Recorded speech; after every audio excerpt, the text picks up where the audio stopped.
ఈ వారం అయ్యేంత వరకైనా ఈ మూవీ థియేటర్స్లో ఆడుతుందో లేదో కూడా తెలియని పరిస్థితుల్లో ఈ మూవీకి నేను రివ్యూ పెట్టడం ఎంతవరకు కరెక్టో నాకు కూడా తెలియదు, కానీ మన సబ్స్క్రైబర్లో కొంతమంది అయినా ఈ సినిమా గురించి వీడేం చెప్తాడో విందాం అని అనుకుంటున్నారేమోనని నేను ఈ వీడియోని చేయడం జరిగింది. ఇక అసలు మ్యాటర్లోకి వస్తే, దిల్రుబా మూవీ కా తర్వాత రిలీజ్ అవుతున్నప్పటికీ ఇది కా మూవీ కంటే ముందుగానే ఓకే చేసిన స్టోరీ కాబట్టి ఈ మూవీ మీద నాకు కొంచెం తక్కువ ఎక్స్పెక్టేషన్సే ఉండేవి.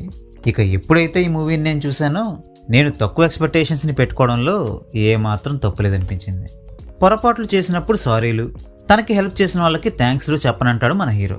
అలా డిసైడ్ అవ్వడానికి తనకంటూ కొన్ని కారణాలు ఉండొచ్చు. ఈ నిర్ణయం వల్ల తనకి చాలా ఇబ్బందులు కూడా కలిగి ఉండొచ్చు. బట్ ఈ పాయింట్ మీద ఒక 2.5 గంటల మూవీని తీయొచ్చా, ఆడియన్స్కి ఈ పాయింట్ ఇంట్రెస్టింగ్గా అనిపిస్తుందా అని అడిగితే మాత్రం ఈ పాయింట్లో అంత మ్యాటర్ లేదని చెప్తా. ఎందుకంటే సారీలైనా థ్యాంక్స్లైనా చెప్పడం అనేది బేర్ మినిమం కర్టసీ. అవి చెప్పడం వల్ల ఏదీ మారకపోవచ్చు, చేసిన పొరపాట్లు జరగకపోవచ్చు. ఎవరైనా మనకి సారీ చెప్తున్నారంటే దానికి అర్థం వాళ్ళు చేసిన పొరపాటుని వాళ్ళు గమనించారని మరియు జరిగిన పొరపాటుకి చింతిస్తున్నారని. ఆ గిల్టీ ఫీలింగ్ని పోగొట్టుకోవడానికి మన వల్ల ఇబ్బందికి గురైన వాళ్ళకి సారీ చెప్పడం అనేది చాలా చిన్న విషయం. ఇలాంటి చిన్న చిన్న విషయాల్ని కూడా పెద్ద చేసి సిచ్యువేషన్స్ని మరింత కాంప్లికేట్ చేసుకునే హీరో క్యారెక్టర్తో కనెక్ట్ అవ్వమంటే ఎలా చెప్పండి? పోనీ ఈ గొడవంతా పక్కన పెట్టి ఈ మూవీలో ఉన్న లవ్ ట్రాక్ గురించైనా మాట్లాడదామా అంటే ఆ లవ్ ట్రాక్ పరిస్థితి కూడా అంతే అధ్వానంగా ఉంటుంది.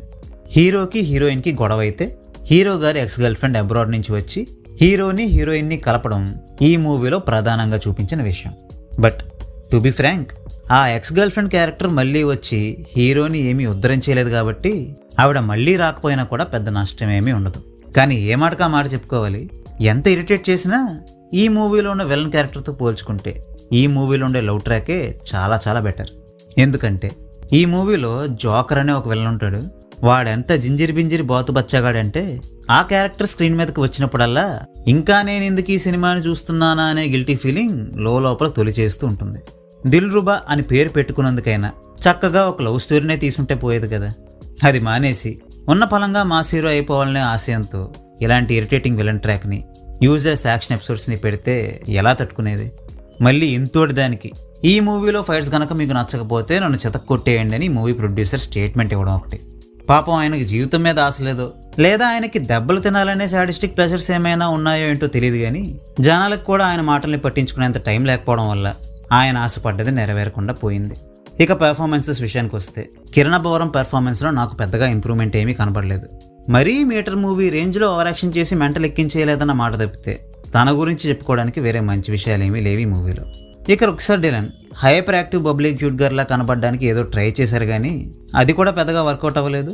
ఇక ఎక్స్ గర్ల్ ఫ్రెండ్ క్యారెక్టర్ చేసిన క్యాథీ డేవిసన్ అయితే అసలు ఆవిడ ఈ మూవీలో ఎందుకుందో, ఏం చేస్తుందో ఆవిడకైనా అర్థమవుతుందా అన్న రేంజ్లో ఏదేదో చేసుకుంటూ పోయింది. ఈ మూవీ మొత్తంలో నాకు పాజిటివ్గా అనిపించిన విషయం ఏదైనా ఉందా అంటే అది శామ్ సిఎస్ చేసిన బ్యాక్గ్రౌండ్ స్కోర్ అనే చెప్పాలి. అయితే కేవలం బ్యాక్గ్రౌండ్ స్కోర్ బాగానే ఉంది కదా అన్న ఒకే ఒక్క రీజన్తో ఈ మూవీని నేనైతే మీకు రికమెండ్ చేయలేను. ఒకవేళ మీకేమైనా ఈ మూవీ మీద స్పెషల్ ఇంట్రెస్ట్ ఉంటే ఈ మూవీని ఒకసారి చూడడానికి ట్రై చేయండి. So well, that's a wrap on this video. ఈ వీడియో మీకు నచ్చితే వీడియోని లైక్ చేయండి. మరిన్ని రివ్యూస్ కోసం ఛానల్కి సబ్స్క్రైబ్ చేసుకోండి. We will meet you next video. Thanks for watching.